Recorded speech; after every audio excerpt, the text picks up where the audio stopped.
So there is an individual for whom a capital city was named after, and whose flag is the basis for what is now the flag for which that capital city is the capital of in that country. I didn't word that right, did I? Anyway, but of course George Washington and Washington D.C. is of course capital of the USA. So why in the UK, in London, would we put a statue of George Washington here? I mean, this is a very prominent place to have a statue like that. In fact, just down there, that's Whitehall over there. Half a mile, just something like that, just down there is Parliament Square. And just off Parliament Square is a statue of Abraham Lincoln. Now, okay, I understand that because that's all to do with anti-slavery, all this kind of thing.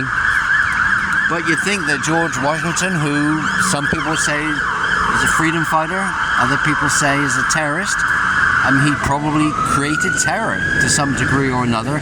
He probably incited some sort of terror. Therefore, by some perspectives, he is a terrorist. But clearly, by other perspectives, that's not the case. So it depends, doesn't it, right? I mean, you know, if he were alive today and had some cause, you know, what weapons would he use today that weren't available over 200 years ago? So, you know, it's... I once listened to an hour-long talk on PBS about this very subject. Is George Washington a terrorist or a freedom fighter? And the conclusion very much so was that, well, it's kind of both really. Just depends very much on your perspective. But anyway, so if you want to see this for yourself, we are in Trafalgar Square. That's the National Gallery. Behind it is the National Portrait Gallery. Just over in that direction is the Haymarket, Piccadilly Circus, all that. And then as we face south now, there's Trafalgar Square, Nelson at the top, and that's the road over there is Whitehall. That leads down to Parliament Square and Big Ben, Westminster Abbey, Houses of Parliament, all that.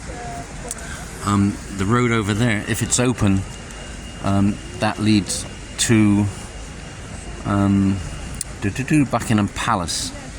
So you can't really see that very well, but that's just over there, and that turns into the Mall, and then at the other end of the Mall is Buckingham Palace. And so from this side facing east, so that's Charing Cross Station down there. This is St. Martin's in the Field Church, very nice church if you like that sort of thing. And say behind it is going to be the Covent Garden area, lots of restaurants, theatres, all that kind of thing. And Trafalgar Square, lots of things go on here throughout the year really, but especially during the summer months. I was here last weekend and they had a Matsuru, I think. It's a Japanese festival anyway. And, you know, of course, there are all food stalls and they have the stage set up and people dancing and all that kind of thing. But they just don't do it for the Japanese. Throughout the year, they'll do it for all sorts. I mean, I think a couple of weeks' time is Diwali. So this will all be closed off for Diwali and there'll be a bunch of stalls along here. And, I mean, you know, there's a lot going on. And you know, as long as it doesn't rain, no, it's, you know, might get a little nippy every now and then, but, you know. Anyway, so that's the Canadian High Commission over there. So there's lots of restaurants around here and all that sort of thing. A lot. Leicester Square is just behind the National Gallery. Not that I particularly suggest going to Leicester Square, but, you know, there you go. Anyway, we are here because we are going to the Vincent van Gogh exhibition here, ticketed event. Just over 20 quid. A few years ago, all these tickets would have been about 12 quid. But anyway, like everything else, they've gone up.